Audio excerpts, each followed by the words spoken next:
tepatnya di hari Rabu tanggal 5 Juni 2024, di mana agenda rapat kepala sekolah, guru dan pegawai SMK swasta Indonesia Membangun Taruna.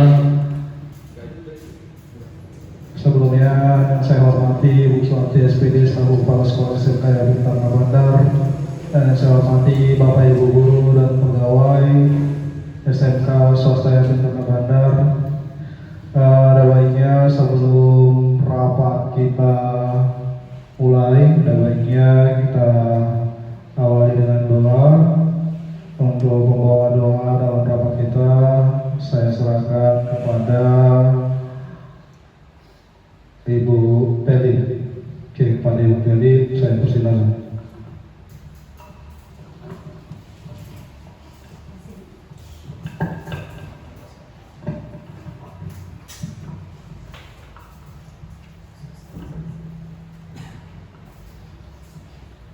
Mari kita bersatu di dalam doa.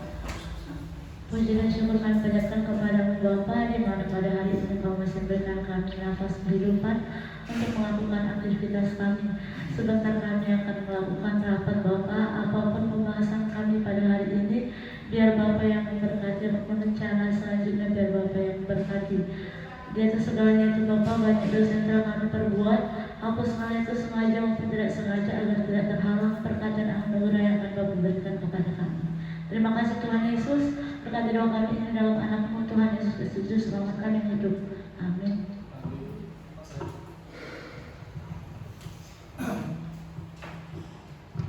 Oke, baik, terima kasih kepada Ibu Peli yang telah membawakan doa pembuka di awal rapat kita pada pagi hari ini.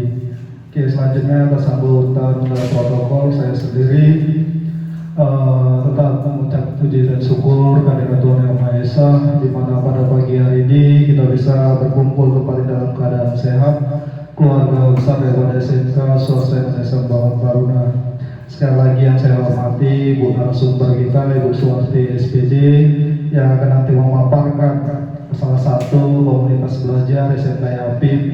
Ini merupakan salah satu praktek baik bagi para pendidik, yaitu Bapak Ibu guru, yang mungkin nanti bisa di tahun pelajaran 2024-2025 kita implementasikan kurikulum merdeka. Itu dia. Jadi sedikit banyaknya nanti apa yang disampaikan oleh Ibu narasumber, Bu Suwarti SPD, bisa bermanfaat untuk kedepannya bagi kita Bapak Ibu guru. Mungkin itu saja sambutan dari saya selaku moderator atau protokol. Oke, selanjutnya untuk kegiatan ketiga, untuk menambahkan semangat nasionalisme, kita menyanyikan lagu Indonesia Raya dan Marsial Film yang akan dipandu oleh Ibu Priska Huta Barat SPD. Kepada Ibu Priska, saya persilakan.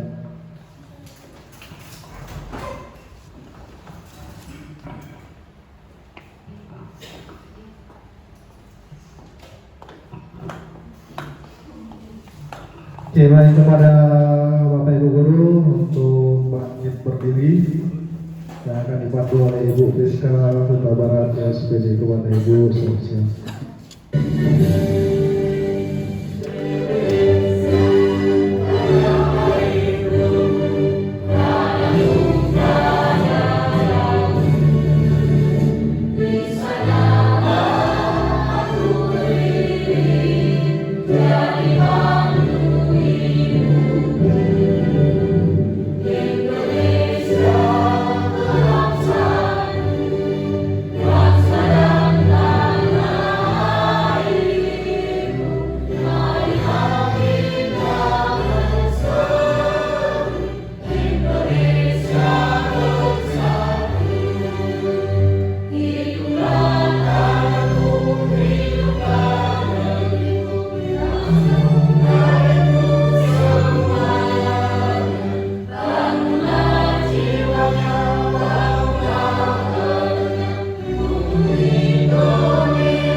Kebaikan bagian kedua Marsiati.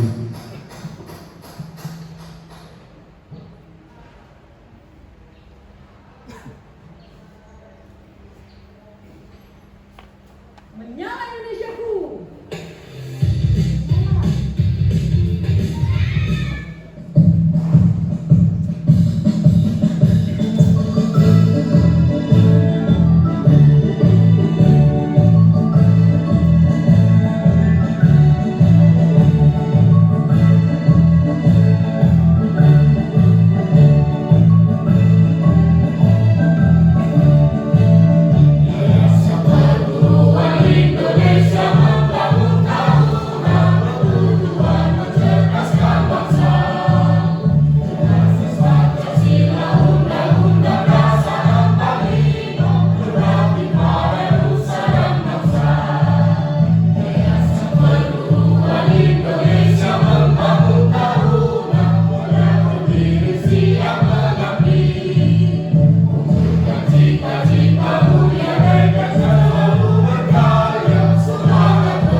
Bapak Ibu Guru, silakan duduk.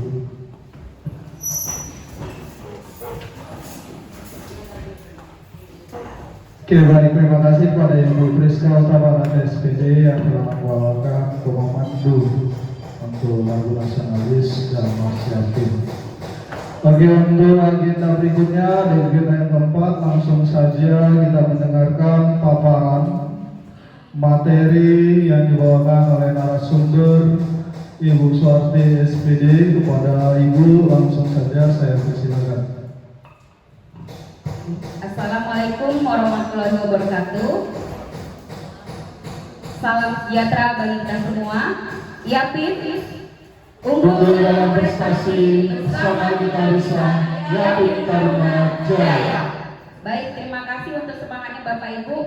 Nah, hari ini kita bertemu di hari yang cerah, ya, dalam kondisi yang sehat walafiat. Mungkin ada beberapa teman kita yang belum bisa bergabung karena ada kesibukan yang tidak bisa ditinggalkannya, kita maklumi. Nah, hari ini saya ingin mengenalkan Bapak Ibu tentang diseminasi yang saya buat sendiri, yaitu budaya positif. Apa sih budaya positif? Nah, mungkin Bapak Ibu sudah sering mendengar kata budaya. Budaya itu adalah sebuah tradisi, kebiasaan di sebuah tempat atau wilayah. Nah, kalau budaya positif di Yapim, Bapak Ibu pasti masih ingat. Yang pertama adalah kita melakukan selalu yang namanya 5S, ya. Di depan kita ada senyum, sapa, salam, santun. Lalu S satu lagi apa Bapak Ibu? Sopan. Jadi ada 5S yang selalu kita gaungkan dan kita sudah praktekkan langsung di setiap harinya kita. Tapi apakah sudah menjadi darah daging bagi anak-anak diri kita? Nah, itu yang harus kita evaluasi Bapak Ibu, karena memang budaya-budaya positif ini harus bisa mendarah daging sehingga menjadi kebiasaan kita masing-masing Bapak Ibu. Nah, sebelum saya antarkan Bapak Ibu ke budaya positif yang akan saya sampaikan, saya ingin Bapak Ibu memegang satu benda, ya, yang Bapak Ibu anggap sangat berharga, genggam, apapun itu, ya. Coba Anda bayangkan bahwa Anda menyimpan sesuatu yang sangat berharga di dalam kepala tangan Anda. Anda perlu menjaga benda tersebut sekuat tenaga, ya, karena begitu pentingnya untuk kehidupan Anda. Itu dia Bapak Ibu. Lalu satu orang, saya mau tunjuk dua orang ke depan. Yang pertama Mem Priska, tetap digenggam. Anggap saja ini kita menggenggam sesuatu yang sangat penting, walaupun tidak ada dalam genggaman. Mem Priska ke depan sambil menggenggam tangannya. Iya, silakan ke depan. Dan satu orang, saya minta Pak Sugiyardi untuk mengupayakan bagaimana Mem Priska itu membuka genggaman yang dia pegang itu. Silakan. Videonya Pak apa? Udah aman? Ya, jadi Mem Priska memegang sebuah benda yang sangat berharga dalam kehidupan Ibu.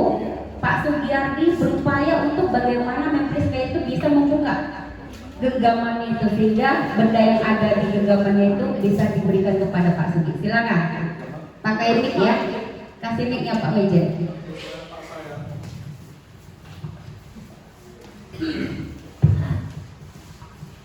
Saya Digenggam. Ya. Terserah. Pak Sugi, bagaimana cara Bapak agar bisa terbuka? memang saja ya. Terserah, apapun. Jangan kayak gitu. Boleh dengan ucapan, boleh. Silakan. Apa itu? Apa ya? Kira-kira berharga Bu? Saya berapa? Iya. Coba tolong boleh saya lihat? Enggak boleh. Nggak boleh, kenapa? Ada yang sangat berharga. Coba sedikit aja saya. Enggak boleh Pak. Maaf. Sedikit aja. Enggak Pak. Memang berharga sekali sama Bu ya? Iya betul. Oke. Kira-kira kalau saya pinjam dulu handphonenya, Enggak gimana? boleh juga Pak. Privasi. Saya butuh, saya ingin pinjam HP Ibu. Lo dibeli lo Pak. Oh iya dulu. Iya. Aduh, nggak punya uang Bu, gimana ini? Ya udah jangan mau memiliki punya orang. Iya, saya bukan untuk memiliki, tapi saya pinjam sebentar karena saya ada keperluan. Bisa minta tolong Ibu? Enggak boleh Pak. Nggak boleh ya? Oh, oke. Terima kasih Bu ya. Iya sama-sama Pak. Oke, terima kasih. Baik, terima kasih. Kasih plus dulu sama mereka bro. Mem Priska, silakan masih di tempat. Masih tempat, Pak Sugi juga masih. Nah, saya ingin Ibu menjawab pertanyaan ini. Apakah Anda membuka kepala tangan Anda tadi? Mic-nya masih pegang. Nah, apakah Anda membuka kepala tangan Anda? Tidak. Nah, itu dia. Lalu kenapa? Mengapa tidak membukanya? Karena saya rasa benda yang saya pegang ini adalah benda yang sangat berharga buat saya. Oke. Lalu yang selanjutnya dalam kegiatan ini kita sungguh tahu siapa memegang kendali. Yang memegang kendali itu siapa? Saya sendiri. Ibu sendiri. Analoginya Bapak Ibu apa? Ada yang bisa memberikan kesimpulan analoginya? Tadi yang memegang kendali adalah Mem Priska. Mau dia kasih atau enggak? Itu terserah dia. Jadi kalau kita analogikan ke anak didik kita apa? Ada yang bisa memberikan kesimpulannya? Kalau kita analogikan ke anak kita selaku siswa, ada yang bisa mengambil pelajaran dari kegiatan tadi kita untuk mempertahankan barang yang ada di dalam genggaman Mem Priska. Itu hanya analogi Bapak Ibu. Bisa satu orang menyampaikan? Masih bingung? Pak Sugi bisa menyampaikan analoginya? Kalau kita ibaratkan siswa, Mem Priska ini siswa. Iya. Kalau menurut saya analoginya begini, kenapa tadi Mem Priska mempertahankan itu? Karena kemungkinan tadi yang satu lagi kan meminta tolong, bahasanya dia butuh apa yang dipegang oleh Mem Priska. Tetapi Mem Priska itu orangnya teguh pendirian, kemudian itu adalah barang berharga yang nggak semua orang harus tahu dan yang nggak semua orang harus bisa menyentuh atau memilikinya. Itu saja. Kalau dia analogikan ke siswa kita, Kalau analogi siswa kita berarti sifatnya tertutup ya, nggak mau membantu gitu. Kalau tertutup ya. nggak mau membantu karena kita sudah memang tadi meminta bahasanya kita punya keperluan untuk itu, tapi dengan keteguhannya itu dia nggak respect ke sana gitu. Oke. Tetap mempertahankan itu tadi. Oke, terima kasih Pak Sugi. Ya, karena ini kita akan mengarah ke disiplin Bapak Ibu. Disiplin itu harus dengan beberapa cara. Pak Sugi tadi melakukan membujuk sudah. Ya, cara halus berarti membujuk ya. Kekerasan belum, tekanan belum ya, pressure-nya belum. Makanya kita dalam menerapkan disiplin, kita harus bisa mencari celah anak-anak itu sampai mereka mau mengikuti disiplin tadi. Karena yang pertama pasti harus terpaksa. Terpaksa, kalau terus kita paksa akan patah. Alangkah baiknya kita cari cara lain, yaitu bisa membujuk, bisa mengayomi, bisa mendukung, bisa menggandeng anak-anak itu agar bisa mengikuti disiplin yang kita harapkan Bapak Ibu. Oke, itu di analogi yang pertama. Silakan dulu, terima kasih. Kasih applause-nya Bapak Ibu. Oke, nah ini dia. Kita akan mengarah ke kata disiplin. Kalau secara bahasanya itu disiplin dari bahasa Latin Bapak Ibu, yaitu disiplina yang artinya belajar. Jadi makna disiplin itu adalah, konotasi disiplin itu adalah murid-murid atau Socrates dan Plato. Disiplin diri membuat orang menggali potensinya menuju sebuah tujuan apa yang dia hargai. Jadi kalau anak-anak kita dan bahkan kita sendiri sudah memahami arti kata disiplin, sebenarnya disiplin itu mengarahkan kita ke tujuan diri kita. Misalnya saya ingin juara 1. Untuk melangkah menjadi juara 1 itu kita harus bagaimana? Pasti harus disiplin diri. Gak mungkin kita tidur-tidur aja, gak kerjain tugas bisa juara 1. Itu dia Bapak Ibu. Jadi disiplin mengarah ke tujuan. Pasti kita semua punya tujuan Bapak Ibu, tujuan pribadi dan tujuan kelompok. Kalau dalam hal ini, kalau di dunia pendidikan kita punya tujuan kelompok. Visi misi sekolah kita itulah tujuan kita Bapak Ibu. Makanya kita harus menyatukan visi, menyatukan misi. Bagaimana cara kita bisa mencapai visi kita tadi? Makanya kita nggak bisa hidup sendiri, nggak bisa saya hanya sendiri selaku kepala sekolah, tapi berbarengan dengan stakeholder yang ada di sekolah ini, yaitu Bapak Ibu guru beserta staf pegawai. Kita tim Bapak Ibu. Jadi untuk menggalakkan disiplin itu dari mulai kita dulu. Makanya saya mulai dari sekarang agar nanti di TP 2425 kita bisa menjadi diri yang berbeda. Itu dia Bapak Ibu. Nah, dengan kata lain, disiplin diri juga mempelajari bagaimana cara kita mengontrol diri dan bagaimana menguasai diri untuk memilih tindakan yang mengacu pada nilai-nilai yang kita hargai. Garis bawahi mengontrol diri Bapak Ibu. Kita manusia, ya Bapak Ibu ya, pasti ada batasan katanya. Tapi jangan salah Bapak Ibu, yang mengatakan kesabaran ada batasnya itu adalah setan. Kenapa? Setan sudah membisikkan kita kesabaran itu ada batasnya. Tidak Bapak Ibu. Sedangkan dalam sifat-sifat Allah atau sifat Tuhan itu maha sabar. Makanya iblis atau setan itu mencampuri kehidupan kita dengan kata itu tadi. Kesabaran kita ada batasnya. Sebenarnya tidak Bapak Ibu. Kalau kita masih mau cooling down, mau kita mengontrol diri, sebenarnya bisa. Karena psikiater itu menyatakan kalau kita sedang emosi kita harusnya diam agar tidak kebablasan. Itulah kontrol diri yang baik. Kalau kita lagi marah bagus kita diam atau menjauh dari penyebab kita marah tadi Bapak Ibu. Itu dia. Nah, bagaimana cara kita menguasai diri? Kita sendiri yang memilih tindakan apa yang tepat untuk bisa merubah mood yang ada dalam diri kita. Waktu kita marah, tadi saya sampaikan bisa Bapak Ibu cara masing-masing. Ada yang bisa mendengarkan musik, biar rileks lagi. Ada yang ke kamar mandi atau apa. Jadi banyak kegiatan yang bisa kita lakukan untuk mengontrol emosi. Karena yang kita hadapi bukan 1-2 orang Bapak Ibu. Makanya saya maklum kalau Bapak Ibu marah-marah itu, wah ini kontrol dirinya belum. Tapi saya nggak pernah langsung menegur Bapak Ibu waktu di dalam kelas. Ya kan? Waktu Bapak Ibu menghukum siswa nggak langsung saya tegur. Karena itu salah satu cara saya untuk agar Bapak Ibu dihargai di kelasnya. Karena kelas itu adalah kekuasaan Bapak Ibu. Ya, tidak bisa saya datang, Pak nggak boleh seperti itu, nggak boleh. Makanya saya selalu main WA atau telepon. Itu dia Bapak Ibu. Jadi untuk harga menghargai ini penting. Karena kalian pun adalah makhluk yang ingin dihargai. Karena sifat dasar manusia seperti itu. Oke, kita lanjutkan Bapak Ibu. Lalu nilai-nilai kebajikan, disiplin ada berkaitan dengan nilai-nilai kebajikan, yaitu yang pertama, setiap perilaku atau perbuatan memiliki suatu tujuan, pasti ya Bapak Ibu ya. Nah selanjutnya, nilai-nilai kebajikan yang ingin dicapai dalam pembelajaran kita, yaitu di Kurikulum Merdeka, profil pelajar Pancasila ini ada 6 yang harus kita terapkan Bapak Ibu. Yang pertama, beriman, bertakwa kepada Tuhan Yang Maha Esa, berakhlak mulia.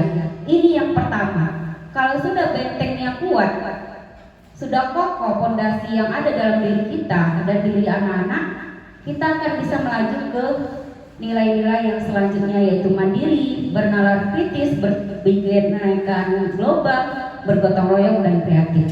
Nah, dari ke-6 profil pelajar Pancasila ini Bapak Ibu, mungkin Bapak Ibu sudah paham ya artinya semua.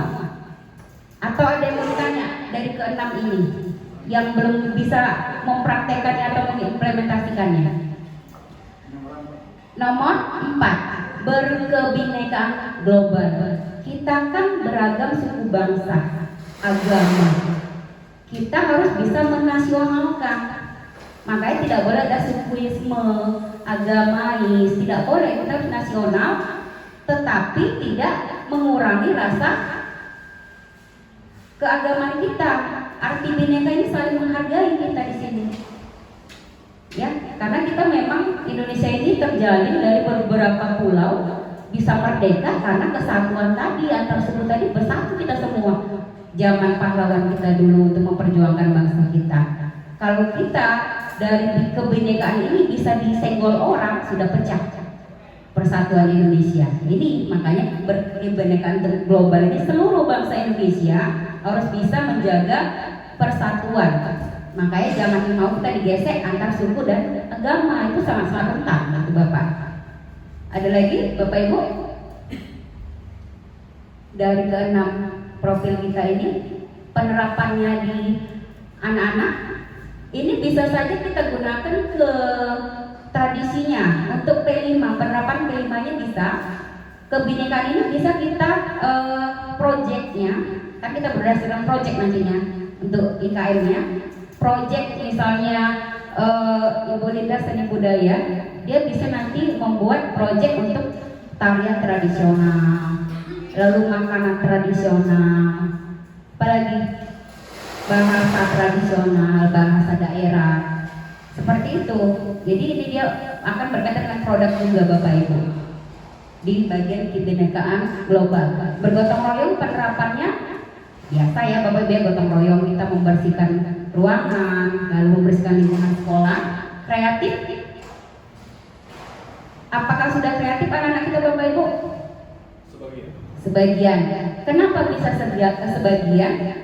Karena tadi kita belum bisa melakukan pembelajaran yang berdiferensiasi. Apa itu berdiferensiasi Bapak Ibu? Apa itu berdiferensiasi? Ada yang bisa? Oke, kurang tepat. Dikit lagi ayo. Tadi kata Pak Mejen, pembelajaran yang berpusat kepada peserta didik. Ada yang bisa menambahi? Kurang tepat? Yang berpusat kepada peserta didik itu apa maksudnya? Sudah mendengar ini apa? Tambahkan lagi lengkapnya. Jadi yang namanya pembelajaran yang berpihak atau berpusat kepada murid, kita harus tahu anak itu nggak bisa 30 itu sama semua. Gak bisa juga semua produk sama mengerjakannya. Makanya di PKKWU atau praktek-praktek itu nggak bisa sama si A dengan si B. Makanya kita harus bisa memetakan anak ini dia kebutuhan belajarnya bagaimana. Apakah dia visual? Apakah dia kinestetik? Itu harus tahu Bapak Ibu. Sehingga nanti tugas yang Bapak Ibu berikan tahu anak ini kalau dia visual berarti dia bisa memahami pelajaran itu dari gambar-gambar gitu. Lalu kalau dia kinetik, dia harus bisa bergerak, dia nggak bisa diam anaknya, tipe belajarnya. Jadi kita harus bisa menentukan kreativitas anak itu dari kebutuhan belajarnya. Makanya nggak bisa sama 30 anak itu nggak bisa kita harapkan dia bisa memahami satu materi dengan satu cara. Jadi pembelajaran yang berdiferensiasi itu pembelajaran yang berbeda. Ibu bisa membawa, makanya sekarang kalau Bapak Ibu lihat di TikTok, setiap kurikulum itu berbeda yang dibawa gurunya. Yang paling banyak dibawa gurunya adalah kurikulum Merdeka, bawa laptop, bawa M-Focus, bawa media pembelajaran, sehingga guru itu seperti mau jualan bahan ajarnya dibawa semua ke kelas. Kenapa? Memang itu kita butuhkan. Tapi Bapak Ibu tergantung ke kelengkapan sarana dan prasarana sekolahnya. Makanya guru itu harus kreatif dalam menggunakan media yang ada di sekolah. Kalau tidak ada, kita lihat alam, Bapak Ibu. Makanya penerapan kurikulum Merdeka ini kalau di daerah pedesaan kan sulit. Kalau kita berkaitan hanya dengan IT, berpatokan dengan IT. Karena zaman sebenarnya kita kembali lagi ke zaman dulu, Bapak Ibu. Dulu kita kan diajak guru kita ambil bunga mahkota, lihat berapa kelompaknya, langsung kita lihat barangnya kan Bapak Ibu, lihat bendanya. Itu ya sebenarnya, cuma kalimatnya saja diganti-ganti istilah kurikulum kita ini, sehingga yang masih baru, mungkin guru-guru baru, apanya itu? Baru sudah kita pelajari dulu waktu kita SD, yang mungkin tahun-tahun 80-an lahir, pasti sudah mempelajari itu Bapak Ibu. Ya, itu dia bernalar kreatif ya. Kalau bernalar kritis Bapak Ibu, anak yang bernalar itu bagaimana sih? Yang kritis? Oh, itu yang tukang ngoceh itu Bu? Iya. Yang tukang protes. Apakah itu bernalar kritis Bapak Ibu? Enggak ya. Yang bernalar kritis itu adalah anak-anak yang memang fokus ke materinya dan dia menanyakan apa yang kurang dipahami. Makanya kita selaku Bapak Ibu guru harus siap untuk menjawab pertanyaan yang mereka sampaikan kalau anak-anak kita sudah bernalar kritis. Nah, ini dia Bapak Ibu ya. Karena kalau kita lihat untuk motivasi belajar aja belum ini anak-anak kita. Makanya kita mulai dari yang menyenangkan dulu lah. Kita berikan dulu sekolah kita yang menyenangkan, dalam arti anak-anak ke sekolah itu nggak malas. Datang ke sekolah dengan tekanan jangan. Ya, ada beberapa teman kita kalau saya lewat, karena saya supervisinya nggak mesti datang dulu di kelas Bapak Ibu, saya berjalan itu sambil supervisi. Bagaimana teknik Bapak Ibu mengajar, apakah masih masam-boretan, apakah sudah sesuai tekniknya. Nah itu dia, tapi kembali ke Bapak Ibu guru, kalau memang sudah komitmen menjadi seorang guru, kasihlah sepenuhnya, fokuslah kepada murid, berikan semaksimal mungkin ilmu yang Bapak Ibu punya. Ya, jangan hanya mengisi kehadiran saja, jangan hanya datang karena untuk memenuhi kewajiban, tidak kewajiban hadir saja, tapi untuk amal ibadahnya nggak akan ada Bapak Ibu kalau kita cuma ngajar tok. Tidak ada rasa. Hari ini matematika misalnya, hari ini anak-anak bawa A tambah B itu C misalnya, itu harus bawa pulang. Bukan hanya nyantol di sini aja. Itu yang pembelajaran yang bermakna, itu yang harus kita tanamkan dalam diri kita. 10 item materi hari ini di nomor 2 dibawa pulang aja sudah suatu kebanggaan. Apalagi kalau Bapak Ibu ingatkan ke anak-anak, Ibu mau dengar apa kata mama kalian, ibu kalian, bapak kalian, apa yang kamu pelajari hari ini? Itu dia. Pasti kita pun selaku orang tua di rumah pasti nanya, tadi belajar apa di rumah, di sekolah? Ya kan Bapak Ibu yang punya anak di rumah? Itu. Tapi mungkin orang tua kita sekarang ini yang anak sudah SMA, SMK melepaskan kontrolnya, sehingga anak-anaknya belajar apa di sekolah jarang ditanya mungkin. Ya kan Bapak Ibu, makanya kita di sini memang masa transisi dari anak yang remaja ke dewasa itu sulit Bapak Ibu. Makanya saya bilang selalu bahwa orang tua anak yang SMA, SMK itu jangan dilepas kontrol, malah itu harus dipegang, jadikan teman, sehingga dia akan cerita apa keluh kesahnya, apakah dia sudah punya pacar. Jadi mereka tidak mengarah ke hal yang negatif tadi, kalau tidak ada kita tanyakan di rumah atau orang tua yang nanya ngapain di luar, kita nggak tahu temannya siapa, hari ini ngapain aja. Nah itu dia Bapak Ibu. Jadi untuk bernalar kritis mungkin kita proses ya Bapak Ibu ya. Ada lagi yang bertanya untuk profilnya Bapak Ibu? Di antara 6 itu udah bisa ya? Udah bisa Bu Dea? Sudah ya? Oke, kita lanjutkan ya. Selanjutnya motivasi perilaku manusia. Nah menurut Gosen dalam bukunya Racun itu katanya sekolah yang disiplin itu ada 3 motivasi perilaku. Yang pertama, untuk menghindari ketidaknyamanan atau hukuman. Apa yang akan terjadi apabila saya tidak melakukannya? Ini adalah motivasi ekstrinsik dari luar, bukan dari diri kita sendiri. Ketakutan kita kalau nggak hadir hari ini gurunya nanti akan dipotong, ya kan? Dipotong gajinya, itu masih motivasi eksternal. Yang kedua, untuk mendapatkan imbalan atau penghargaan dari orang lain.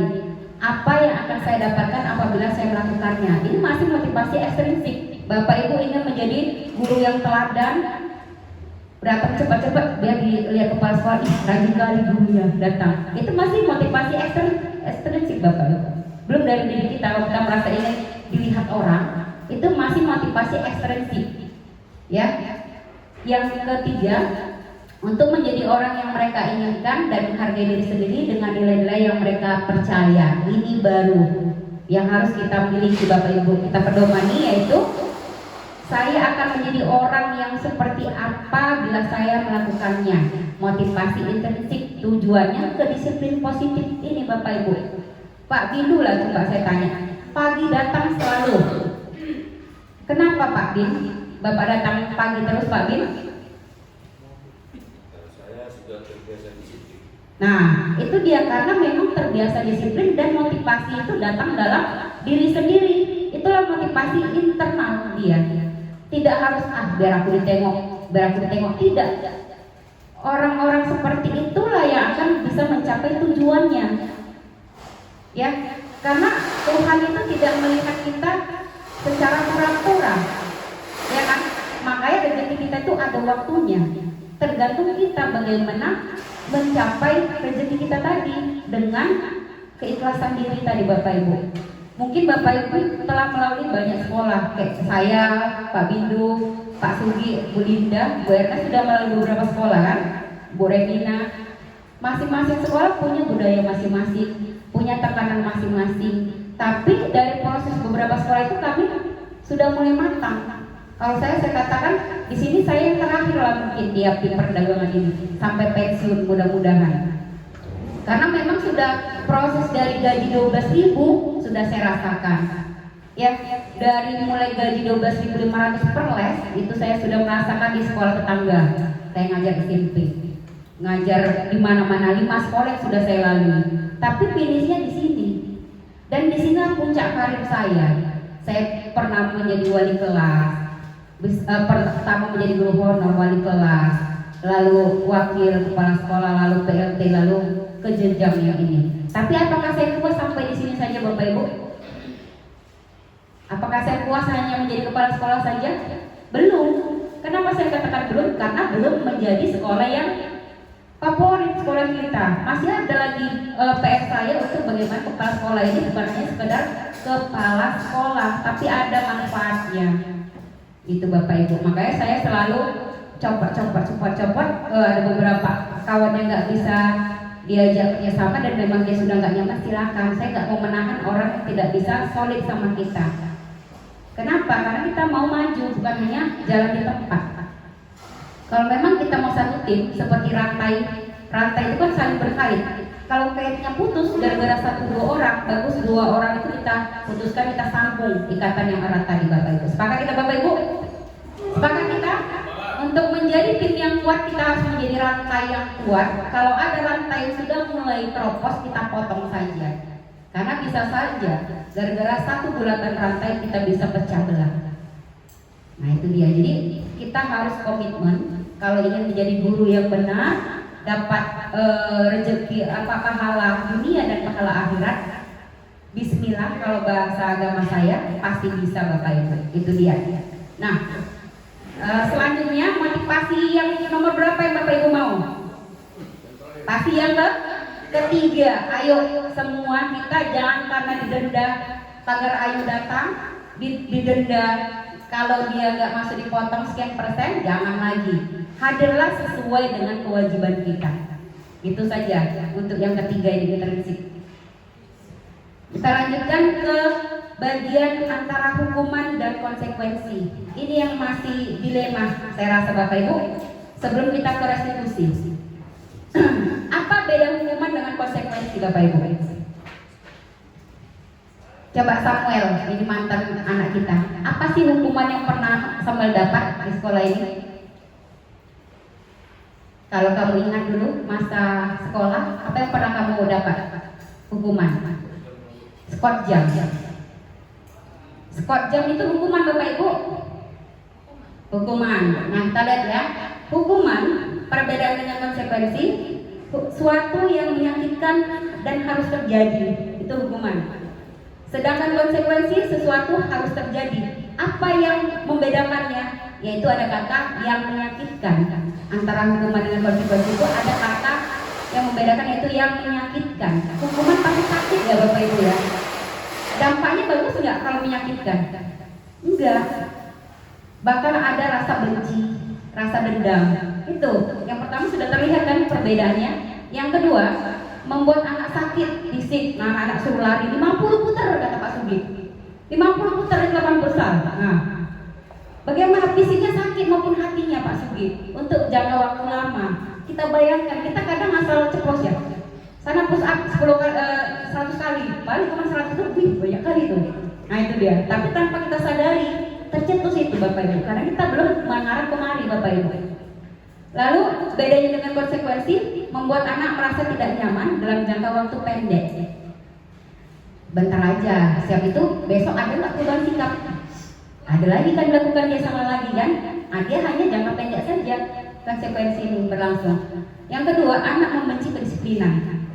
Nah ini sudah kita alami, gara-gara kita rajin mengasihi anak-anak, dampaknya ke PSB. Gak usah masuk yatim.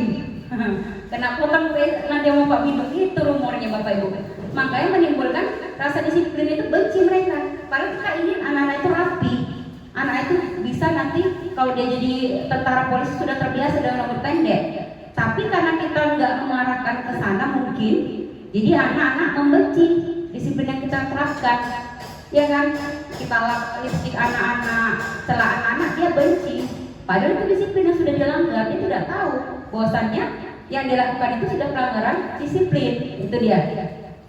Lalu anak menghargai disiplin, ini konsekuensi. Jadi konsekuensi itu bisa terjadi kalau kita sudah membuat kesepakatan. Kalau kamu pakai makeup besok Bu Linda hapus ya, itu konsekuensi Bu Linda, bukan hukuman.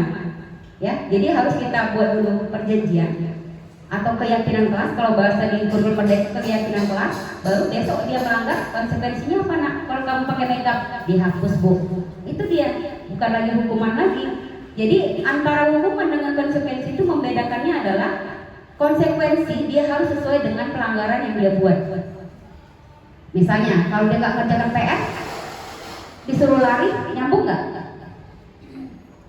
Nggak nyambung kan? Itu namanya hukuman kan? Tapi kalau dia nggak mengerjakan PR, disuruh mengerjakan PR kembali, itu adalah konsekuensi atau apalagi konsekuensi yang sesuai dengan pelanggaran yang dia lakukan.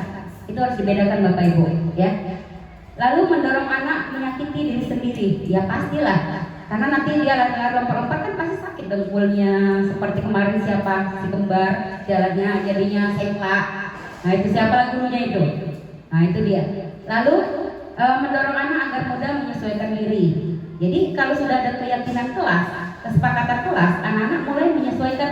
Oh kalau A ini sudah melanggar keyakinan kelas loh. Ada dasar kita Bapak Ibu kalau kita mau menyampaikan konsekuensinya. Kita kan sudah sepakat.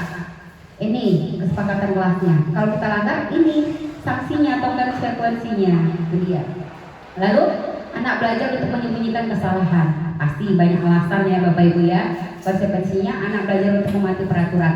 Lalu marah, rasa bersalah, dipermalukan, merasa tak dihargai. Ini yang paling fatal Bapak Ibu. Marah, rasa bersalah, dipermalukan, merasa tak dihargai. tanpa kita sadari kita sudah melakukan bullying kepada anak didik kita sendiri, Bapak Ibu. Makanya hindari kalau Bapak Ibu menghukum anak-anak itu di depan orang banyak. Hindari.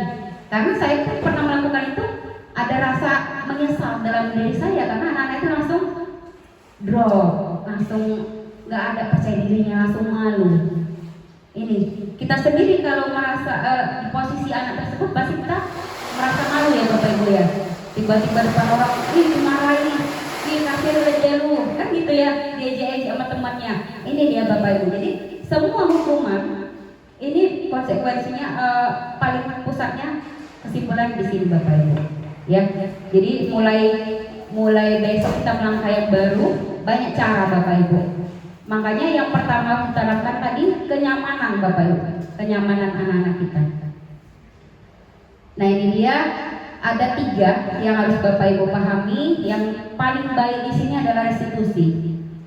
Itu identitas gagalnya akan terlihat kalau hukuman itu sesuatu yang menyakitkan, pasti terjadi, tidak nyaman. Korban mendapatkan keadilan itu dia dianggap korban. Murid atau anak akan tersakiti. Nah di konsekuensi sesuatu akan terjadi, tidak nyaman, korban juga diabaikan. Kalau kita menggunakan restitusi, ini restitusi merupakan pilihan yang terbaik. Apa itu restitusi Bapak Ibu? Nanti kita akan jabarkan. Lalu menguatkan untuk murid untuk jangka panjang. Ini bisa kita gunakan sampai anak-anak tamat dari sini. Korban mendapatkan ganti atau imbalan dari yang dia merasa dirugikan. Kalau anak itu mengoyakkan baju, apa yang harus kita lakukan? Yang mengoyakkan bajunya harus menjahit bajunya kan? Bukan memberikan yang baru kan? Nah itu seperti itu, lihat jenjang kerusakan yang dilakukan dia. Kalau masih bisa dijahit, silakan dijahit itu. Lalu murid anak mendapatkan penguatan. Ini sudah saya lakukan kemarin prakteknya dengan Nabila, nanti akan saya tampilkan. Nah, hukuman atau konsekuensi Bapak Ibu lah yang harus bisa memilih. Ini ya, tindakan guru mencatat 100 kali di dalam buku kalimat saya tidak akan terlambat lagi. Itu hukuman yang dilakukan oleh guru. Lalu karena terlambat ke sekolah, ini hukuman atau konsekuensi Bapak Ibu? Kasus yang pertama. Konsekuensi ya. Kalau sudah disepakati, itu harus kita tandai.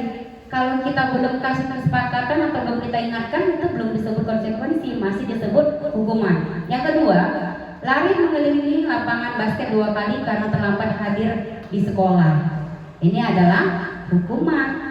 Karena kalau hadir ke sekolah terlambat, apa yang cocok Bapak Ibu kita berikan anak-anak?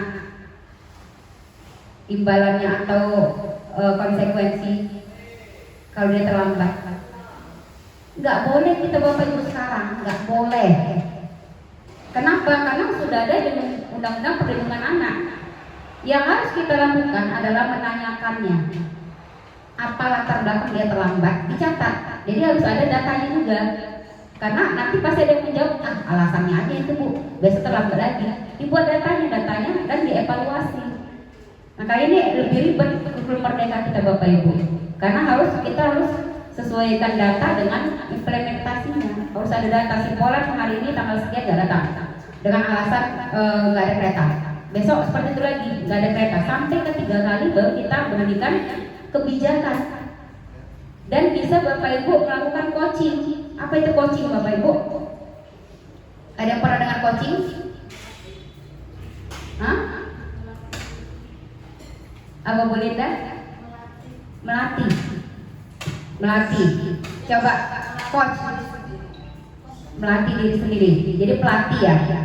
Coach itu bisa memberikan arahan, bukan memberikan solusi ya. Kalau coach memberikan arahan kepada si coaching, orang yang di coaching, namanya coaching, untuk bisa membuka diri. Misalnya Pak Sugi punya hutang 20 juta, dia datang ke saya, Bu, aku punya masalah loh.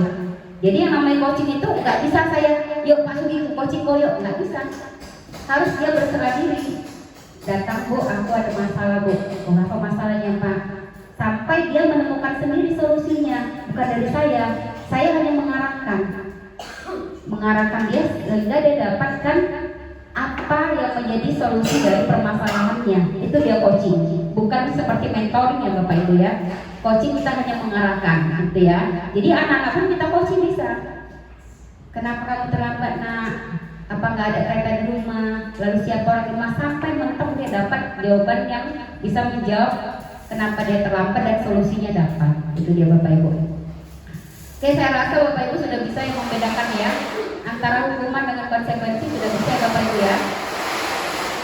Kuncinya yang namanya konsekuensi pasti sudah ada kesepakatan, sudah ada keyakinan kelasnya. Kalau hukuman belum ada dan tidak sesuai dengan apa pelanggaran yang dia buat, yang dia lakukan, itu dia hukuman. Ya, nggak sesuai, nggak ngejar PR, jemur, itu nggak sesuai. Ya kan? Karena dampaknya besok pasti itulah dilakukan mereka. Itu dia Bapak Ibu. Sampai di sini ada yang mau ditanya Bapak Ibu? Silakan Pak. Untuk menangani siswa yang punya masalah, apakah kita antara hukuman dengan konsekuensi itu memang harus disesuaikan dengan tingkat kesalahannya? Iya, benar. Jadi hukuman kalau bisa tidak kita lakukan lagi, konsekuensi yang bisa kita lakukan, tapi lebih baiknya restitusi Pak. Restitusi itu adalah sebuah segitiga yang awalnya itu dimulai dari menstabilkan identitas. Apa itu menstabilkan identitas? Anak-anak itu harus tahu dulu apa salah dia. Itu dia, harus tahu dulu kenapa kamu ibu panggil. Kan sering saya, kalau Bapak Ibu kita pembinaan pegawai juga, apa yang kenapa ibu saya panggil, saya nggak langsung nyampaikan. Itu dia, saya menstabilkan identitas dulu. Apa sih? Dia harus menyadari dulu, aku ngapain itu, kalau nggak tahu baru kita arahkan. Nah itu dia, nanti kita pelajari untuk restitusinya ya. Oke.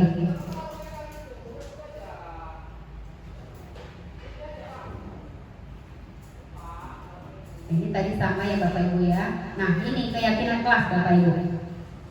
Keyakinan kelas itu bisa merujuk ke keyakinan sekolah, bisa merujuk ke peraturan sekolah. Nah prosedurnya, yang pertama kita harus bisa memberikan kesempatan kepada warga sekolah untuk memberikan pendapatnya tentang peraturan yang sudah ada. Makanya visi misi sekolah kan bisa berubah Bapak Ibu dengan seiring berjalannya waktu. Mungkin visi misi kita ini udah dari tahun pertama ya Pak Gindu ya, belum pernah berubah. Apakah masih relevan dengan kemajuan zaman sekarang? Kita bisa tes kembali, lihat kembali kalimat visi tadi. Tuh. Lalu peraturan itu sudah benar nggak? Disepakati nggak dengan anak-anak?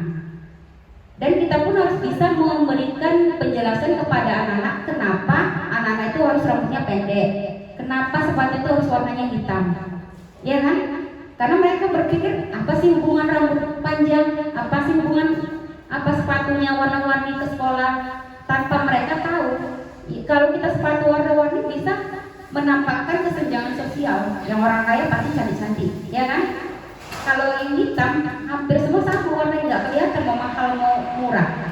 Itu dia, jadi harus kita sampaikan ke anak-anak itu tentang peraturan tadi. Itu dia yang pertama. Yang kedua, mencatat semua masukan-masukan pada murid atau warga sekolah di papan tulis atau di kertas besar ukuran poster, di mana semua anggota atau warga sekolah bisa melihat hasil curah pendapatnya. Jadi kita zamannya transparansi. Dulu zaman Bu Sudar, saya ingat ada kotak saran. Kotak saran kita mungkin masih ada sekarang warna biru itu. Itulah tempat anak-anak kita menyelipkan surat cintanya tentang sekolah kita ini. Mulai keluhan, kritikan dan saran di situ. Jadi itu dibuka bersama-sama. Tidak ada tertutup. Karena sehingga nanti siapa orang yang dikritik sama anak harus terbuka, jangan benci. Itu yang harus kita tanamkan, kita jangan benci sama orang yang mengkritik. Malah kita harus senang karena dia cermin yang paling baik. Kalau zaman sekarang netizen ya, netizen yang jahat ya. Karena netizen itu melihat kesalahan kita, tidak melihat kelebihan kita, itu yang baik. Karena dari mereka kita tahu, oh saya kurangnya A, ini yang harus saya perbaiki, ini B, seperti itu Bapak Ibu. Yang ketiga, menyusun keyakinan kelas sesuai prosedur pembentukan keyakinan sekolah atau kelas. ganti kalimat-kalimatnya dalam bentuk yang positif. Ini ada bentuk negatifnya. Jangan berlari di kelas atau koridor. Itu masih negatif Bapak Ibu. Kalau secara bahasa Indonesia mungkin Pak Mejen lebih paham kalimat negatif positif. Kalimat yang positifnya berjalanlah di kelas atau koridor. Jadi jangan ada kata jangan berisik, jangan buang sampah sembarangan. Itu masih kalimat negatif Bapak Ibu. Karena masih ada tekanan di situ, masih ada ancaman jangan. Itu. Tapi kalau kita buat kalimat yang positif, berjalanlah di kelas atau koridor, buanglah sampah pada tempatnya. Itu kalimat positif Bapak Ibu. Itu. Jadi memang ini orang bahasa harus kerja keras Pak Mejen, menuangkan kalimat-kalimat motivasi, kalimat-kalimat larangan itu dengan kalimat yang lebih positif. Oke, selanjutnya yang keempat, meninjau kembali daftar curah pendapat yang sudah dicatat. Kita harus tinjau ulang apakah relevan yang sudah disampaikan anak-anak itu, karena semua anak pasti memberikan hal-hal tentang buat pikirannya. Tapi ada juga yang harus kita pilih. Jangan semuanya kita pegang, harus kita pertimbangkan, kita bicarakan kembali apakah ini layak kita masukkan ke dalam kesepakatan kelas atau tidak. Itu. Sama dengan Bapak Ibu punya iuran kan di kelas. Itu sudah ada nggak kesepakatannya? Tertulis nggak? Enggak. Ada yang tertulis Bapak Ibu? Tertulis. Ada yang tertulis. Nah, yang tertulis baik. Seandainya terjadi pelanggaran itu, kita sudah kembali kita buka ya kesepakatan kita ya. Dan kesepakatan itu ganti Pak Sugit menjadi keyakinan kelas nantinya kalau jenjang yang lain. Dan Bapak Ibu wali kelas juga bisa membuat itu keyakinan kelasnya. Dicatat apa-apa itu ditempel. Jadi sewaktu hari dia melanggar, yuk baca yuk, kita evaluasi yuk keyakinan kita. Berarti ada yang tidak sepakat pada saat itu, seperti itu. Itu dia ya. Yang kelima, sebaiknya keyakinan kelas atau sekolah tidak terlalu banyak. Bisa berkisar antara 3 sampai 7 prinsip keyakinan. Jangan banyak kali, nanti pusing. Kayak peraturan sekolah, kan kalau banyak kali terakhirnya cuma sekedar wacana, cuma sekedar tulisan aja, literasi aja, tapi penerapannya belum tentu. Contoh budaya malu yang ada saya tempel di depan di lobi, apakah Bapak Ibu membacanya? Baca kan? Tapi ada juga yang melanggar kan Bapak Ibu. Budaya malu kita datang terlambat malu, tapi ada yang terlambat. Iya kan Bapak Ibu? Karena kita sandingkan budaya malu guru dengan budaya malu siswa agar siswa melihat, oh gurunya pun ada budaya malu juga, siswanya ada, jadi enggak siswa aja kita tuntun, tapi gurunya pun harus sama seperti siswanya. Seperti itu Bapak Ibu. Yang selanjutnya yang keenam, menyetujui dengan menandatangani keyakinan tadi. Semua orang di kelas Ibu itu ada 20 anak itu akan mencatatkan itu Bapak Ibu dengan melampirkan tanda tangannya. Yang ketujuh, keyakinan sekolah bisa diletakkan di dinding kelas. Tadi dibuat posternya Bapak Ibu. Oke, 1 sampai 7 bisa dipahami Bapak Ibu? Bisa ya, tapi kayaknya udah mulai ngantuk ini. Kita es breaking sebentar ya. Sudah mulai apa ini? Pak Joshua udah mulai pegel pinggungnya. Ayo kita es breaking dulu, berdiri kita semua Bapak Ibu. Kita mau es breaking apa Bapak Ibu? Es breaking penguin dulu ya. Oke, ayo berdiri Bapak Ibu semua. Geser mejanya biar agak longgar dulu pinggang-pinggangnya. Ayo Pak sayang semangat. Ayo Bapak Ibu. Ayo pemir semangat.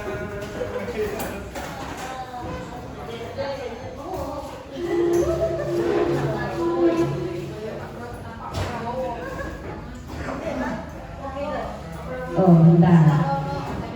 Soundnya belum hidup. Soundnya mati, semel.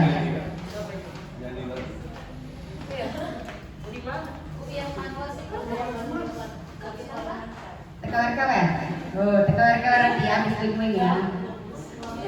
Udah. Hah?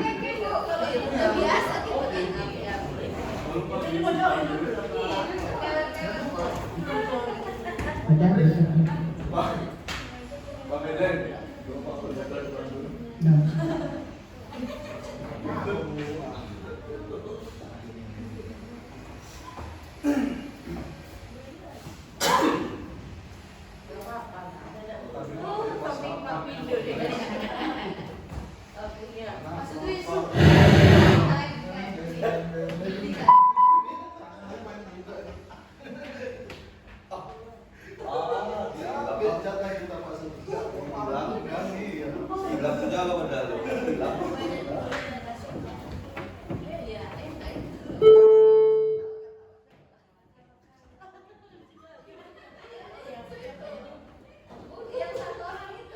Oh ya yang itu yang lucu Yang cewek udah yang cowok. Aduh, aduh.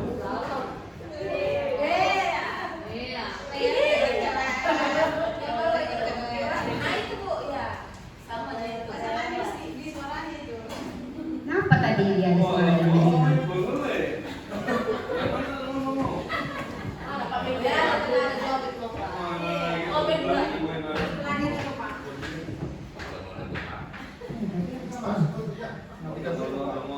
Gak mati kan ini? Ya. Ayo duduk dulu bang.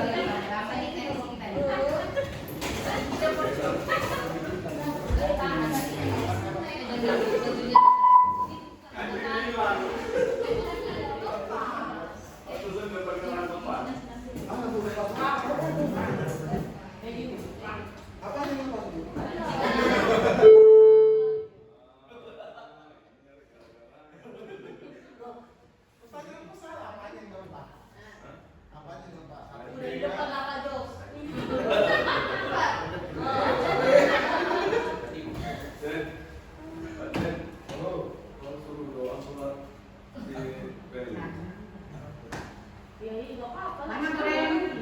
Kok nggak itu di video?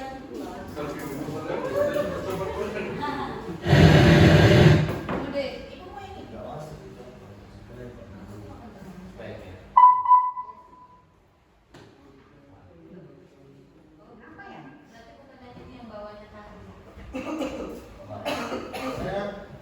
Keren, gerak keren.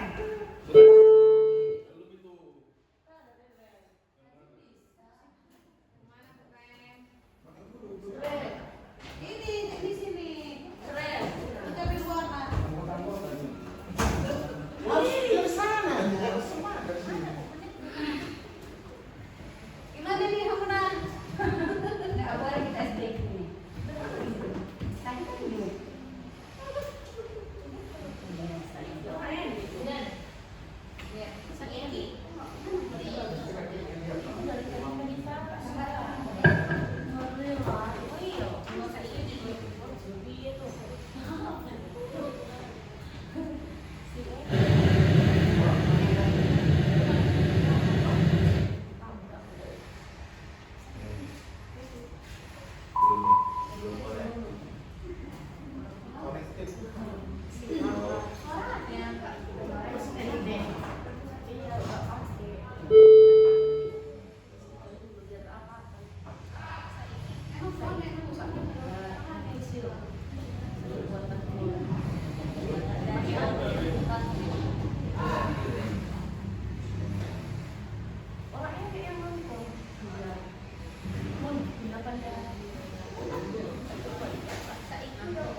Ada nih yang apa nih?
Terus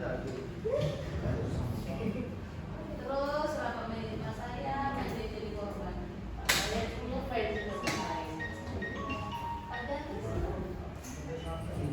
SMP.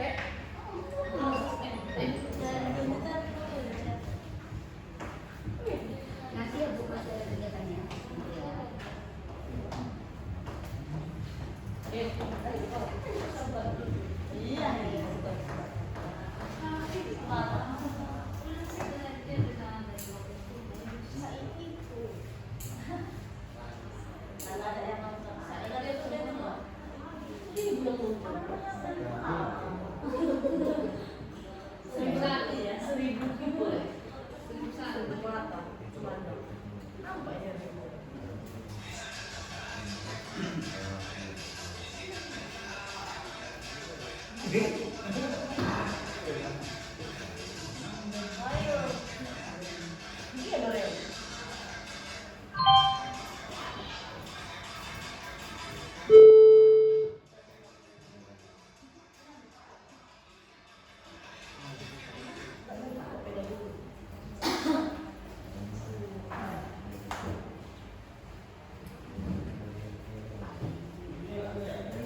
Nanti bisa dipotong ya, Bu ya, videonya ya.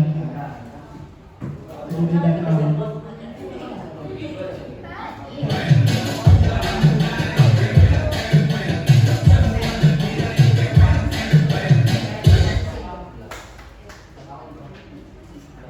Ayo Bapak Ibu yuk, kita terkewer-kewer dulu, biar makin berkeringat.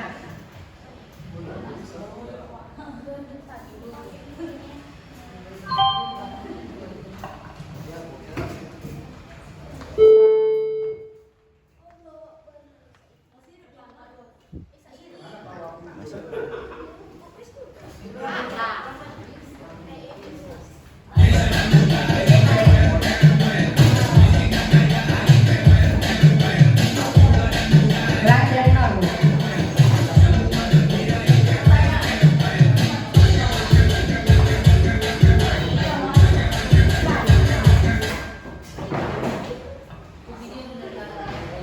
Ayo Pak Sugi, biar kurus kita. Ayo Pak Min, biar gerak pinggang kita itu.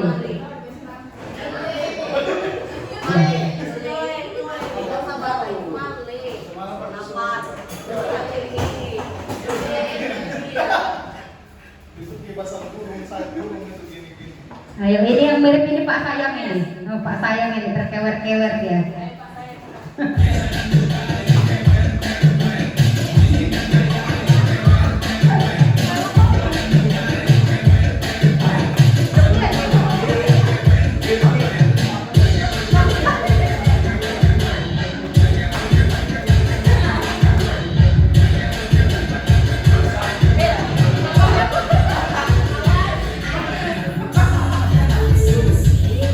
Yes.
Ada anak yang sadar kamera ya. Satu, boleh. Ada siswa yang dikena restitusi. Namanya Ernest Tanjung. Nah ini dia tadi saya numpang foto tempat Bu Ernest. Kenapa saya numpang foto di sini? Karena bentuknya adalah keyakinan kelas. Harusnya, jadi di sini saya harus menyampaikan apa sih keyakinan kelas. Tapi karena saya nggak masuk kelas, saya ini mengimbaskan saja ke Bapak Ibu guru. Nanti kalau ini membentuk keyakinan kelas, ajak mereka memberikan pendapat. Lalu tempelkan seperti tadi, sudah saya buatkan di sini tadi, tempelkan di poster. Itu dia Bapak Ibu. Nah itu, lalu kita lanjutkan. Kelima, kebutuhan dasar manusia dan dunia berkualitas. 5 dasar kebutuhan manusia. Kita semua manusia ya Bapak Ibu ya. Sepakat ya? Ada di sini semua? Enggak ya? Kita manusia di sini semua. Jadi ada 5 kebutuhan dasar yang memang harus kita penuhi. Yang pertama yaitu adalah penguasaan. Apa maksudnya penguasaan Bapak Ibu? Kebutuhan dasar kita itu ingin apa? Kalau penguasaan, hah? Penguasaan. Kita kan individu, kita harus bisa menguasai diri kita. Kita harus bisa mengoreksi diri kita sendiri, menguasai kontrol emosi, kontrol segala hal yang berujung dari ujung kaki sampai ujung rambut, penguasaan diri. Itu kebutuhan dasar kita. Ya. Yang kedua, kasih sayang dan rasa diterima. Siapa di sini yang nggak suka disayang? Semua suka disayang kan Bapak Ibu? Dan mau diterima kan Bapak Ibu? Kalau ada di sini nggak suka disayang itu pasti kebutuhan khusus. Ya kan? Pasti kita ingin disayang. Ingin disayang murid, disayang suami, disayang istri, disayang pacar, ya Bapak Ibu ya, disayang mantan mertua boleh, nah itu boleh ya. Jadi semua rasa sayang itu pasti kita inginkan, ya, boleh. Intinya rasa sayang itu gak akan ada yang menolak, ya, itu. Yang kedua, kesenangan. Tadi kita baru bersenang-senang kan Bapak Ibu? Ya Bapak Ibu, kita tadi baru bersenang-senang kan? Kenapa kita perlu senang? Kenapa kita perlu sesuatu yang bisa merepres? Kita harus jalan-jalan biar gak jenuh. Kita harus punya trik untuk menghilangkan rasa jenuh itu dengan kesenangan diri. Bisa kita sendirian, bisa kita kumpul dengan teman-teman. Mungkin kita Bapak Ibu guru semua, kalau kita di rumah berbeda dengan ibu rumah tangga, bapak rumah tangga, ya, ini pasti ada rasa kangen kita kalau kita nggak ngajar lagi. Misalnya siapa Bu Dea lagi nikah misalnya, nggak boleh kerja sama suaminya misalnya, pasti ada rasa sendirian, nggak ada teman curhat, nggak ada waktu untuk kongko-kongko ke kafe, nggak ada jalan-jalan, itu pasti akan ibu rindukan itu. Nah itu dia. Jadi kesenangan itu adalah kebutuhan dasar semua orang, semua manusia. Lalu kebebasan. Ibu mau nggak kalau kita dilarang tidur malam, dilarang jalan-jalan, dilarang bersuara? Enggak kan? Itu adalah kebutuhan kita, kebutuhan manusia. Nggak mau kita dilarang, nggak mau kita nggak disayang, nggak mau kita nggak pernah senang-senang. Ini 5 dasar inilah yang harus kita berikan kepada anak didik kita Bapak Ibu. Mereka ingin dihargai loh, anak-anak kita. Makanya jangan kita bully anak-anak, jangan kita hukum anak-anak dengan pada saat kita mood kita jelek. Ada kalanya mood seorang guru itu marah-marah ya Pak Samuel ya, datang kelas kerjakan tugasku itu, PR-mu kerjakan, ya kan? Itu karena kita juga pernah menjadi seorang murid ya Bapak Ibu semua ya. Pasti kita sudah melihat nanti aku kalau menjadi seorang guru saya nggak mau seperti guru AA, nggak gaul, nggak ini nggak itu, karena kita punya idola dan punya yang kita benci juga gurunya. Kalau saya dulu pernah punya idola, sampai sekarang mungkin idola saya Bu Magita Sihaan. Sekarang dia ngajar di SMK Negeri 1 Siantar, guru bahasa Indonesia. Kenapa saya mengidolakan dia? Dia orangnya yang pertama motivator, memberikan motivasi sama anak didiknya. Awalnya dia cerita dulu dia ingin jadi seorang polwan, orangnya tinggi, cocok loh untuk polwan. Tapi kenapa nggak mencapai cita-citanya? Karena memang tadi ada hal yang dia nggak tahu, sehingga Tuhan itu memberikan rezeki dia menjadi seorang guru. Tapi dengan basic dia punya keinginan menjadi polwan, dia disiplinnya disiplin polisi, disiplin tentara, militer. Itu diterapkan, dia masuk tank langsung masuk kelas. Masuk kelas pun nggak langsung belajar Bapak Ibu. Apa dulu dia cerita-cerita dulu, nggak langsung ayo belajar, bukan lakukan sekian, kerjakan sekian, 100 lembar ya, tulis semua. Enggak. Dia nanya, gimana anak hari ini, bahagia? Bahagia. Cerita, kami baru nanti kan bisa fokus semua anak ke dia, baru mulai masuk ke materi.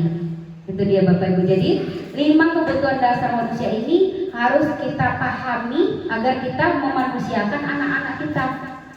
Karena yang namanya siswa itu mitra kita. Apa itu mitra? Teman kan? Kalau KBM nggak ada siswanya, ada nggak KBM? Nggak ada. Makanya kita jangan merasa aku gurunya kok, aku yang paling pintar kok di sini. Kalian harus nurut, suruh A harus A. Jangan Bapak Ibu, udah nggak zamannya lagi. Nah ini dia.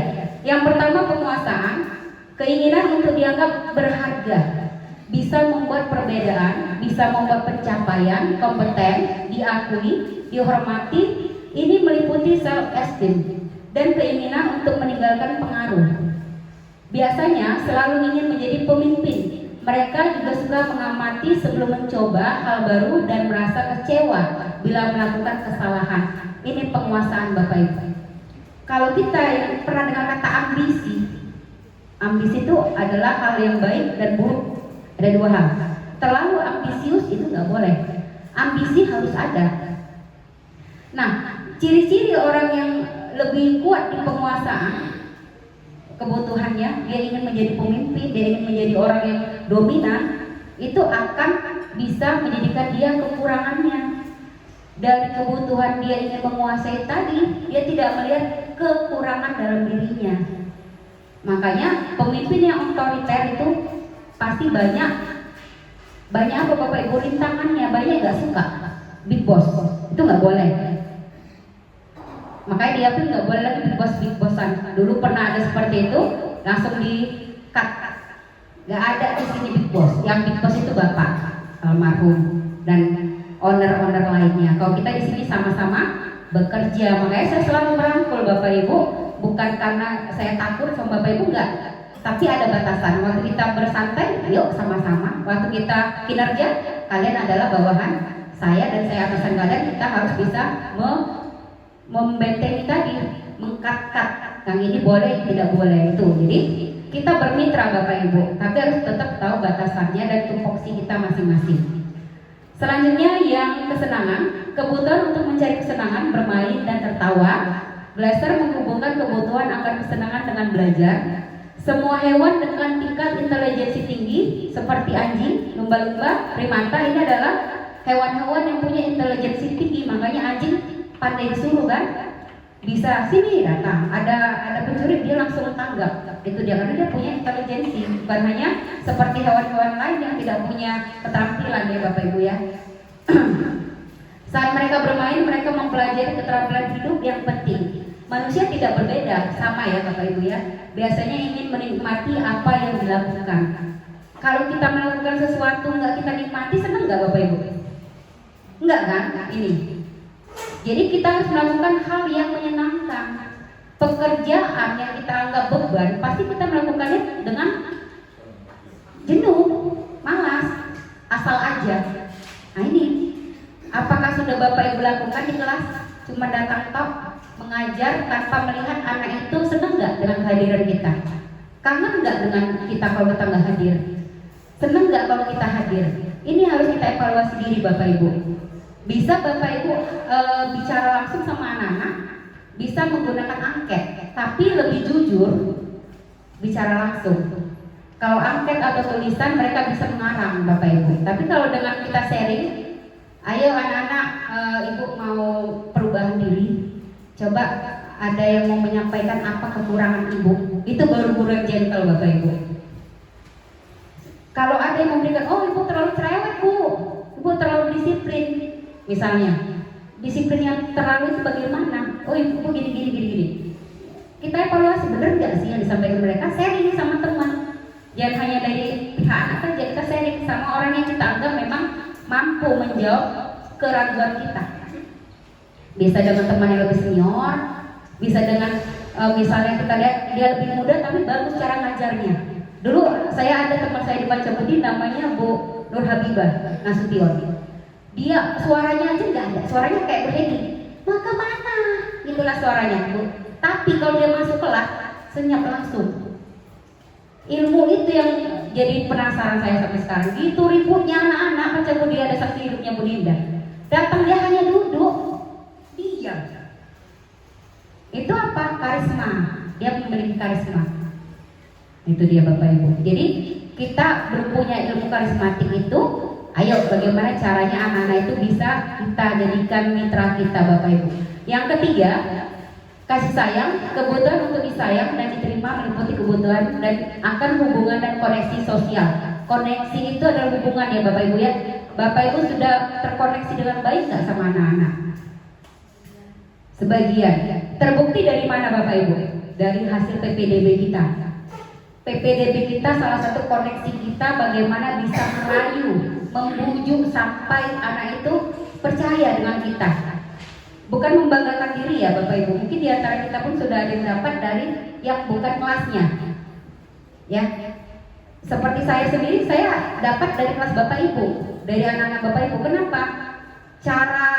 Cara menjual tadi, mempromosikan tadi, cara saya ada.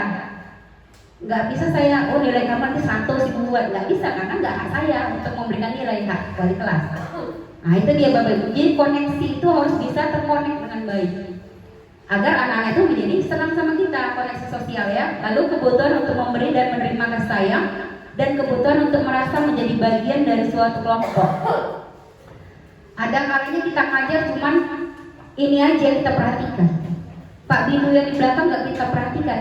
Bisa pernah Bapak Ibu ini aja disuruhi. Padahal Pak Yosua mau jawab karena nggak disuruhi dia jadi diam. Jadi kita harus merasakan anak itu ada semua dalam kelas ini.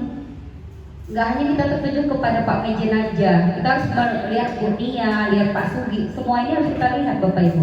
Itu dia. Yang terakhir, kebutuhan akan kemandirian, otonomi, memiliki pilihan dan mampu mengendalikan arah hidup seseorang. Anak-anak dengan kebutuhan kebebasan yang tinggi menginginkan pilihan mereka perlu banyak bergerak, suka mencoba-coba, tidak terlalu terpengaruh orang lain, dan senang mencoba hal baru dan menarik. Ini saya garis bawahi yang ini, kebebasan, karena saya lihat Bapak Ibu, ini kita evaluasi ya Bapak Ibu. Kita kan SMK ya Bapak Ibu ya, SMK kan? Tapi suasananya SMA, ya kan? Suasananya SMA yang mendominasi hanya guru-guru umum saya lihat. SMK-nya mana rohnya? Ada Pak Joshua, ada Bu Remin, ada Pak Sayang. Gerakkan Pak, gerakkan aura SMK tadi, bukan hanya teori saja, tapi praktek. Kalaupun alat kita nggak lengkap di lab atau di bengkel, kreativitas Bapak, boleh Bapak ajak anak keluar ke daerah kita ini. Ngapain kek? Yang penting ambil dulu hati mereka untuk SMK. Jadi anak itu fenomen tahu bau aja udah seneng mungkin. Tahu kunci ini aja udah seneng. Nah itu dia dasar-dasar dulu Bapak Ibu. Jadi kembalikan roh SMK ke sekolah kita Bapak Ibu. Jangan roh SMA. SMA kita yang umum pasti sudah bisa mendominasi karena teori. Dan prakteknya pun Bapak Ibu bisa lakukan yang umum. Seperti Bu Ernest sudah melakukan demonstrasi membuat sabun, itu adalah salah satu praktek baiknya. Teorinya sudah dipraktekkan. Nah itu dia, karena yang penting adalah praktek. Kalau teori itu bisa dari YouTube, bisa dari Google, tapi praktek itu pasti harus kita bercengkrama langsung dengan anak didik kita Bapak Ibu. Ya, jadi pernah saya lakukan tahun lalu, saya tunggu produk Bapak Ibu sampai sekarang tidak ada laporan. Produk bahasa Indonesia, Pak Mejen harus anak-anak itu targetnya apakah 10 bisa berpidato misalnya. Fokuskan ke pidato semua anak dalam kelas itu harus bisa berpidato. Lihat tadi kebutuhan belajarnya, kalau dia visual, kinetik bedakan. Kalau dia visual berarti dia harus membaca teks, nggak harus dia menghafal. Nah itu jangan kita tutup, dia harus menghafal. Kalau kinestetik dia pasti bisa menghafal, karena dia harus bergerak, berdeklamasi. Itu dia. Jadi saya minta Bapak Ibu buktikan Bapak Ibu punya satu kemampuan di bidang masing-masing melalui anak-anak kita. Kalau dia TKJ, buktikan Bapak Ibu anak-anaknya bisa pasang WiFi, buktikan. Lalu yang TKR anak-anak bisa bongkar pakai yang mau dibongkar, karena ada sistem tukang bongkar di TR. Nah, apa yang bisa dibongkar? Tinama dia bongkar ganti ban, yang sederhana-sederhana dulu, karena basicnya nanti kalau mereka buka bengkel pun pasti yang dasar-dasar dulu, ngisi angin, ganti ban yang dasar-dasar, seperti itu ya. Itu dia Bapak Ibu. Ini dia 5 dasar kebutuhan manusia. Ada yang mau ditanya Bapak Ibu? Ada nggak kelimanya ini belum Bapak pahami, Bapak Ibu pahami? Semua pasti kita butuh kelima kebutuhan hidup ini dan memang wajib kita lengkapi. Kalau nggak bisa kita cukupi kebutuhan akan bertahan hidup ini, kesehatan dan rumah dan makanan ini yang tengah ya, ini sentral ya. Kalau kita nggak makan nggak akan hidup ya. Bertahan hidup ya makan, kesehatan dan tempat tinggal. Pasti kita masih aku besok mau pindah kontrakan loh. Nah, itu kan dasar kebutuhan dasar kita. Nah itu dia Bapak Ibu. Ada bertanya di sini? Cukup? Cukup Pak Jo? Oke kita lanjut. Nah posisi kontrol Bapak Ibu kelihatan ya? Kita besarin ya. Mana mau besarinnya ini?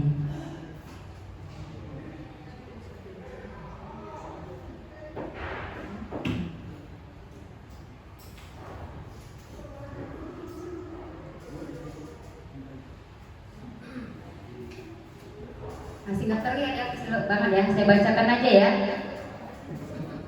Kekecilannya. Nah yang pertama itu tentang hukuman tadi. Lalu pemantau. Lalu murid berkata, ini hasil saja ya Bapak Ibu yang nggak perlu saya bacakan karena sudah berhubungan sama yang di atas tadi. Ini dia yang perlu Bapak Ibu pahami di segitiga restitusi tadi yang tidak saya jelaskan karena ini akan ada slide-nya. Tentang segitiga restitusi. Nah, restitusi itu adalah proses menciptakan kondisi bagi murid untuk memperbaiki kesalahan mereka sehingga mereka bisa kembali pada kelompok mereka dengan karakter yang lebih baik atau lebih kuat. Ini menurut Vigosen 2004. Nah, kenapa dikatakan segitiga Bapak Ibu?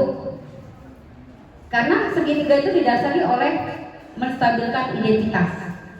Dasarnya itu adalah menstabilkan identitas. Stabil dulu, dia harus tahu dulu apa kesalahannya. Lalu validasi tindakan yang salah. Apa maksudnya? Kita tanya, kamu kalau pakai makeup ini, kamu benar nggak? Salah Bu, itu bagian ini validasi tindakan salah. Dia tahu kesalahannya. Udah, lalu menanyakan keyakinan. Menurut kamu melanggar peraturan sekolah nggak? Menurut kamu melanggar keyakinan kelas ya? Itu. Lalu akan terbentuklah dia akan keinginan dia untuk merubah diri. Di situ dia.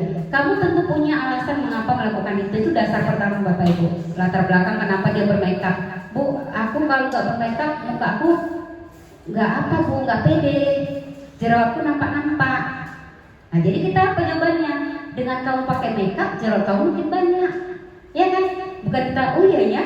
Nah, jadi kita membenarkan kesalahan dia, jangan seperti itu. Oh iya ya, jangan ya. Lalu adakah cara yang lebih efektif untuk mendapatkan apa yang kamu butuhkan seperti tadi? Kalau kamu ingin menghilangkan jerawat, ya kamu harus rajin cuci muka dan jangan pakai kosmetik dulu, sehingga akan kembali lagi ke kulit kamu yang sebenarnya karena masih kulit remaja anak kita ini Bapak Ibu. Itu. Lalu keyakinan kelas apa yang telah kita sepakati yang sudah dilanggar dia. Kembali tadi, kan nggak boleh peraturan sekolah pakai makeup. Nah, dan di kelas teman-teman kamu kan nggak bermakeup. Nah, itu dikembalikan lagi. Lalu kamu ingin menjadi orang yang seperti apa? Kamu maunya jadi seperti apa ya? Tanya lagi. Kita bangkitkan lagi semangat dia. Saya ingin cantik loh Bu. Oh, cantiknya seperti ini. Nah, cantik yang sebenarnya itu kalau kita pelajar berarti harus mengkondisikan pakaian kita selaku pelajar, bukan seperti biduan. Nah, seperti itu misalnya. Karena kalau kita kondangan dengan sekolah kan berbeda. Kondangan harus bermakeup, berlipstik. Kalau ke sekolah, ya nggak perlu dong. Di samping menghemat biaya, ya kan, menghemat biaya dan menghemat waktu. Kamu sering terlambat ya, misalnya si Nabila yang sering bermakeup di kelas 11. Kan dia datangnya kesiangan karena ngukur ininya nanti nggak pas, kan kirinya, alisnya, ininya mengsol-mengsol, banyak. Kita kembalikan ke kita gurunya, ibu apa pakai? Nah, enggak kan? Ibu berlebih enggak? Seperti itu Bapak Ibu. Kita dulu menjadi modelnya Bapak Ibu ya. Oke, selanjutnya setiap orang pasti pernah melakukan kesalahan. Itu tadi. Nah, enggak kamu saja yang pernah melakukan ini. Kakak kelas kamu belum pernah loh. Kita ambil contoh yang sebelum melakukan kesalahan yang sama. Sehingga dia tidak merasa diri dia sendiri yang dibully atau disalahkan. Tapi dia bisa berubah loh. Seperti itu. Lalu kamu bukan satu-satunya yang pernah melakukan kesalahan, sama ya Bapak Ibu ya. Sampai di sini di segitiga restitusi ketiganya paham Bapak Ibu. Mulai dari menstabilkan identitas, validasi tindakan yang salah, sampai menanyakan keyakinan, bisa Bapak Ibu diterapkan? Mudah-mudahan ya. Jadi jangan langsung just kamu bandel, kamu terlambat ngapain kamu. Nah jangan lagi, tapi kita tanya dengan membuat catatan-catatan Bapak Ibu. Jangan malas membuat catatan. Sehingga kalau kita ditanya orang tua, kita sudah melakukan tahapan-tahapan seperti ini. Gitu ya. Oke, bisa ya Bapak Ibu ya. Kita lanjutkan. Ini dia pada saat melakukan kasus si Nabila. Saya panggil dia ke ruangan saya. Pada saat itu hari Kamis minggu lalu. Memang pas pula dia menggunakan lipstik dan bedaknya dan apa yang komplit. Saya panggil, saya berikan restitusinya, dan akhirnya dia memberikan statement bahwa dia akan berubah. Nah, kita lihat juga karena mereka berubahnya 1 hari, besok main lagi, pakai lagi. Kita harus rajin mengingatkan itu Bapak Ibu. Selanjutnya refleksi. Ini kegiatan akhir. Saya mau 2 orang lah dari perempuan 1, laki-laki 1 untuk merefleksikan apa itu refleksi. Apa hasil yang didapat hari ini tentang budaya positif yang saya sampaikan, terkhusus di restitusi tadi, dan 5 kebutuhan dasar manusia. 1 orang tadi Pak sudah menyampaikan, Pak Sugi, saya minta Pak Paulus lah merefleksikan kegiatan kita hari ini. Apa yang Bapak dapat hari ini? Apa yang Bapak dapat hari ini? Lalu perasaan Bapak hari ini bagaimana? Outputnya nanti apa? Silakan Pak Paulus. Kasih mic-nya Pak Jen. 1 orang lagi dari yang perempuan, saya minta Bu Remina. Ya, oke. Silakan. Apa yang Bapak rasakan Pak setelah mendengarkan tentang budaya positif yang saya sampaikan tadi Pak? Silakan. Silakan Pak. Atau boleh Pak Mejen, boleh juga yang lain yang ingin merefleksikan kegiatan kita hari ini. Nah, itu Pak Sugi, silakan. Oke. Baik, terima kasih Ibu Kepala Sekolah. Dari hasil yang sudah dipaparkan tadi, ini menjadi motivasi bagi saya untuk kedepannya. Kemudian apa yang saya dapat, yaitu tadi mengenai budaya positif tadi. Cuman ada yang perlu ditambahkan tadi Bu, untuk masalah hukuman dan eksekusi dari apa? Restitusi. Jadi untuk ke depan, supaya masalah dengan hukuman itu, kita nanti akan buat poin untuk kesalahan-kesalahan atau catatan siswa. Kemudian kita buat kartunya, kartu untuk siswa, masing-masing siswa, kemudian ada di situ rewardnya juga. Nah itu di situ setiap kesalahan yang dibuat dengan siswa itu ada poin-poin tersendiri, misalkan terlambat poinnya berapa, kemudian memaki atau merokok di lingkungan sekolah itu ada poinnya berapa, itu mengakibatkan supaya tidak ada hukuman di situ. Tapi poin di situ yang membuat kita terhindar dari yang selama ini kita buat hukuman-hukuman itu menjadi lebih baik untuk itu. Jadi mereka sudah, oh iya nanti aku poinku segini dan batasan misalnya jangan sampai 75 poin, aku pasti dipanggil kena SP. Itu menghambat siswa supaya apa? Supaya tidak berbuat yang melanggar aturan itu. Itu tadi Bu. Itulah yang saya kutip dari hasil budaya positif tadi. Ya mudah-mudahan kedepannya kita akan bekerja lebih baik, kemudian dan aturan itu harus kita taati bersama. Itu saja Bu dari saya. Perasaannya Pak setelah melakukan dimensiasi hari ini? Saya senang Bu menambah ilmu untuk ke depan. Jadi untuk mawas diri saya juga untuk mendapat motivasi untuk disiplin lebih baik ke depannya. Itu saja Bu. Oke, terima kasih. Kasih aplaus Pak Sugiyardi. Oke, selanjutnya dari kaum hawa kita. Silakan Bu Remina.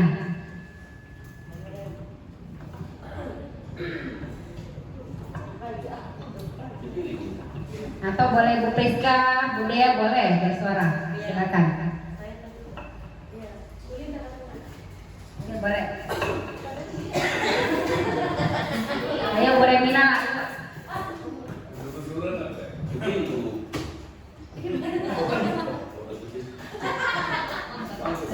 Sama nyepet kita Pak.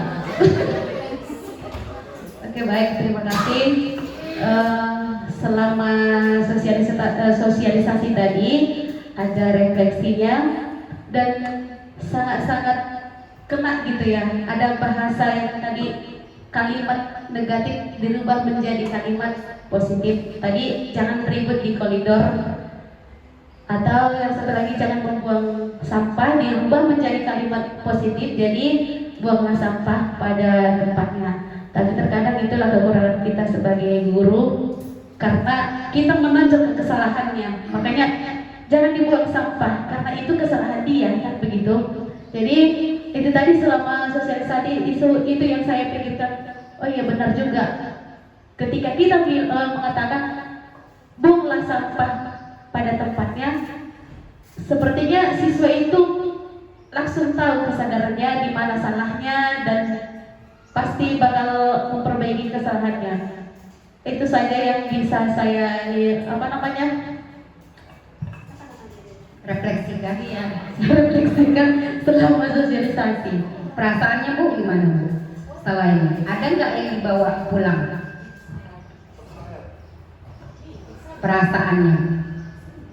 Ya perasaannya ya senang karena menambah ilmu dan ya bakal saya terapkan juga di rumah, karena di rumah kadang seperti itu, jangan begini ya. Jadi bisa kita rubah kata kalimat negatif jadi kalimat positif. Ya, begitu saja Bapak Ibu. Terima kasih. Oke, terima kasih Bu Remina. Plus sama untuk kita semua. Baik Bapak Ibu, untuk budaya positif saya padatkan untuk hari ini. Nanti kita pas di evaluasi semester akhir saya akan bawakan tentang pengolahan kelas. Bagaimana pengolahan kelas yang baik, mulai dari tempat duduk dan pengolahan kelas yang menyenangkan, bagaimana. Nanti kita akan sharing juga. Dan Bapak Ibu juga boleh menjadi narasumber untuk kita berbagi hal-hal baik dalam diri kita Bapak Ibu. Karena ada kalanya kita nggak merasa kita mampu, tapi orang lain melihat, oh Ibu mampu loh menyampaikan hal ini. Seperti itu. Ya Bapak Ibu ya, Bapak Ibu boleh menyiapkan materi, bisa menjadi narasumber antar kita berbagi. Nggak harus saya saja, Bapak Ibu boleh menyampaikan praktik baiknya, berbagi ilmu. Seperti Mem Priska bisa berbagi ilmu listeningnya, bisa kita conversation dengan baik. Bu Linda memberikan teks doanya, Pak Bindu. Jadi kita semua saling pintar membaca doa aja, kadang kita terbata-bata kan Bapak Ibu. Bisa dikonsep, jadi bisa menjadi pembelajaran yang bermakna sama kita, bolehnya bisa membebaskan ke saya cara berdoa yang baik. Pak Gintu bisa memberikan kepada teman-temannya bagaimana berdoa yang baik. Mungkin itu statement dari saya, closing statement dari saya. Saya akhiri dengan pantun, makan durian dengan kekasih. Cukup sekian dan terima kasih. Wassalamualaikum warahmatullahi wabarakatuh. Saya kembalikan kepada moderator. Oke, baik, terima kasih kepada Ibu narasumber, Ibu Suharti SPD. Ya, sedikit banyaknya mungkin paparan materi yang disampaikan salah satu praktek baik ya untuk menambah wawasan dan pengetahuan kita, Bapak Ibu guru selaku pendidik. Ya, untuk kedepannya ya semoga ilmu yang diberikan salah satu menambah wawasan dan pengetahuan, salah satunya untuk khususnya guru SMK Yapin. Oke, mungkin itu aja untuk mengakhiri rapat kita siang pada hari ini. Kita tutup dengan doa. Mau tanyakan Bapak Ibu, ini kita masuk ke sesi tanya jawab. Jika ada yang mau ditanyakan pada salah satu Bapak Ibu guru, silakan untuk bertanya. Jika nggak ada, kita tutup dengan doa. Oke, baik, silakan. Warnasari ya, kita masuk Warnasari ini bebas tanya jawab. Oke, kepada Bapak Bindu, saya persilakan selaku moderator. Oke, silakan Pak. Terima kasih moderator. Berdiri Kak, berdiri. Ayo, nggak boleh membuli-buli. Oke. Oke, silakan Pak. Ya.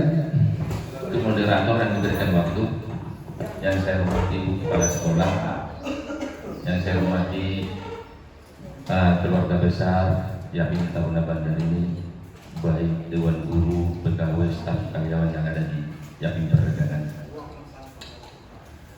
Apa tadi yang disampaikan Bu Kepset? Ya, kalau saya pribadi memang nggak tahu ya. Ini penilaian saya pribadi ya, karena memang saya sudah terlatih. Saya bilang terlatihlah mulai usia 10 tahun karena memang bapak saya juga dari militer. Dulunya saya memang sudah disiplin dari militer sampai saya masuk militer. Jadi soal masalah disiplin ini dari pertanyaan Ibu kenapa bisa bapak, karena memang dari diri kita sendiri. Hal yang positif ini bukan karena saya takut dipotong gaji, bukan karena takut saya lihat ibu, bukan karena takut saya lihat yayasan, tidak, tapi memang sudah terlatih dari dulunya disiplin. Mulai buka sekolah ini saya rasa bisa dilihat di pos satpam sana, belum pernah saya terlambat. Mulai 2010 belum, saya hitung-hitung belum pernah. Ya, artinya di sini tadi yang disampaikan Bu Kepala Sekolah itu semua baik, sangat baik untuk kita semua. Tapi satu hal yang perlu saya tekankan buat kita semua di sini, kebetulan kita ada di sini semua. Kenapa saya sampaikan ini? Setelah Bu Pelin kemarin atau Pak KTU mengeluarkan PBDB kita yang jumlahnya hanya masih 20, saya berdoa dari malam miris. Jujur saya berdoa, katakan sama Tuhan, kenapa Tuhan? Ini juga mau pertengahan bulan Juni, biasanya kami sudah 50 ke atas. Artinya di sini yang saya ingin tekankan kepada kita Bapak Ibu guru, ya, yang ingin saya tekankan kepada kita Bapak Ibu guru, karena harapan daripada pemilih, harapan dari pemilih, target kita yang dirindukan dari kita semua. Kalau kita lihat pasti